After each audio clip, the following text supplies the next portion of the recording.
Well, hello everyone. This is Life Plan, just me. Got it right this time. Ed. I've talked about like calories, the importance of watching how much you eat. Talked a little bit about what you should have each meal.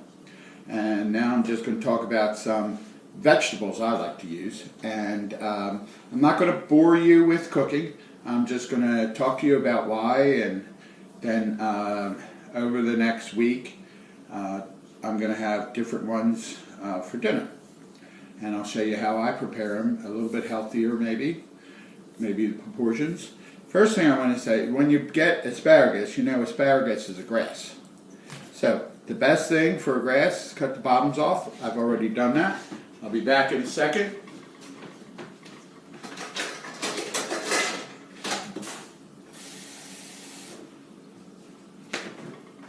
There we go. Put your asparagus in a glass of water. Cut the bottoms off.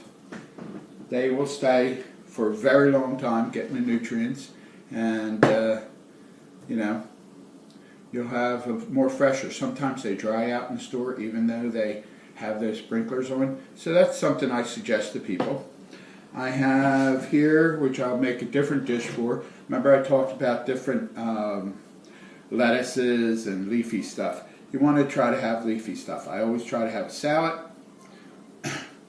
Sometimes I just do, these are Brussels sprouts. A lot of people don't like them. I got a whole bowl to show you how I like to cook them, and try to cook them a little bit healthier than normally. I used to just boil them a little bit, throw a half a pound of butter in a frying pan and fry them until they were dark brown, which is absolutely the worst thing to do. So you also want to have taste. I have sweet potatoes here. You want to figure out alternatives to white products, like processed flour items like spaghettis. Go more to a more substantial carb. Also with the different calories that are involved. Sweet potatoes is a nice alternative to regular potatoes.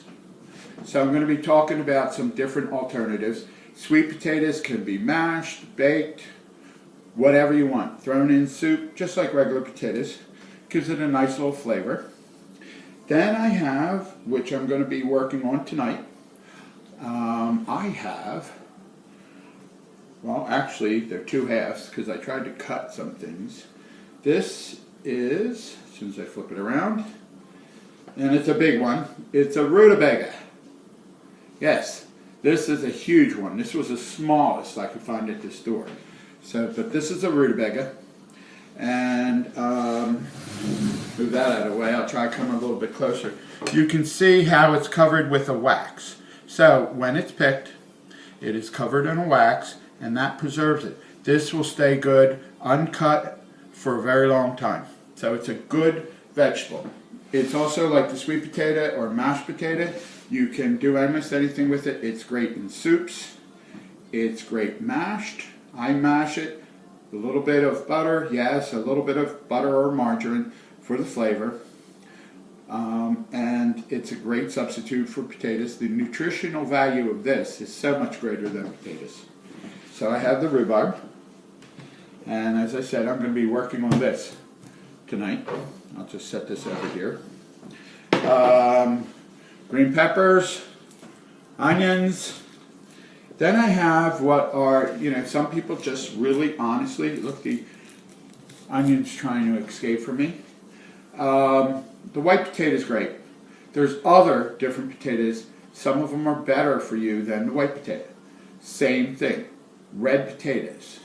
Red potatoes nutritionally and with everything else is better for you a little bit. Not by much, but a little bit. Also, red potatoes hold up in the microwave, or they're being boiled, so you can do some drizzle of some olive oil, garlic, salt, pepper, spice up your potatoes, put a little chili in there, chili pepper. Oop, and that potato ran away. Mr. Potato Head hit the floor. I also have broccoli.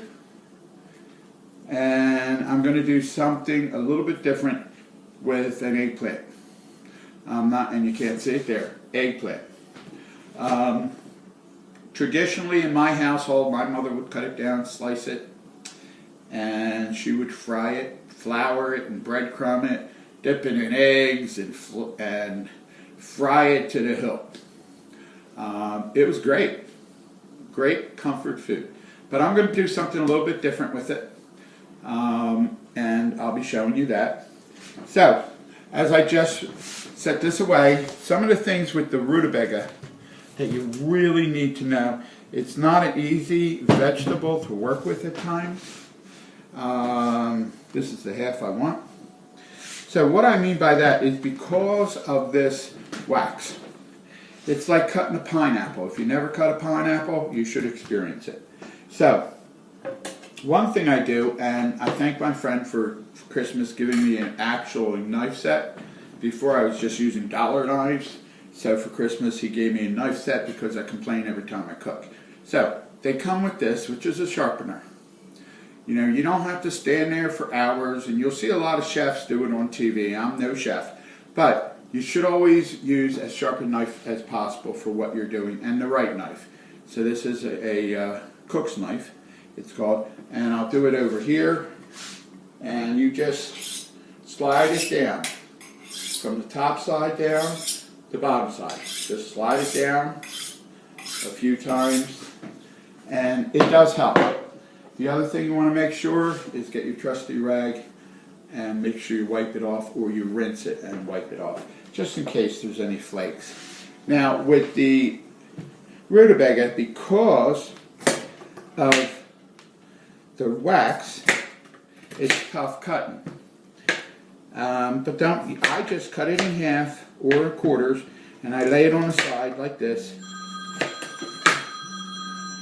Sorry, forgot to shut it off again. So I would forget to, you know, just cut it down, cut the wax part off.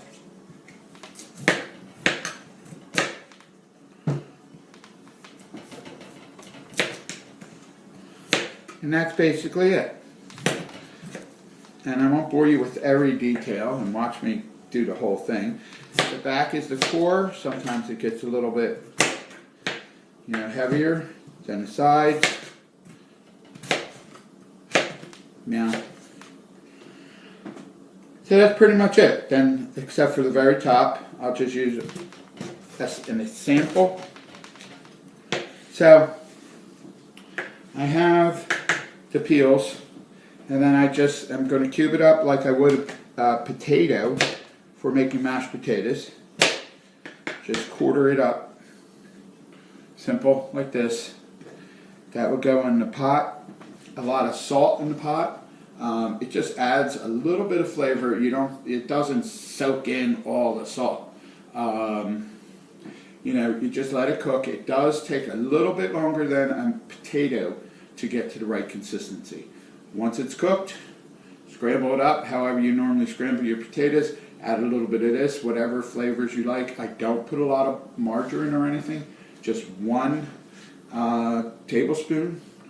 And that's a serving size, only because I like the natural flavor of the rutabaga.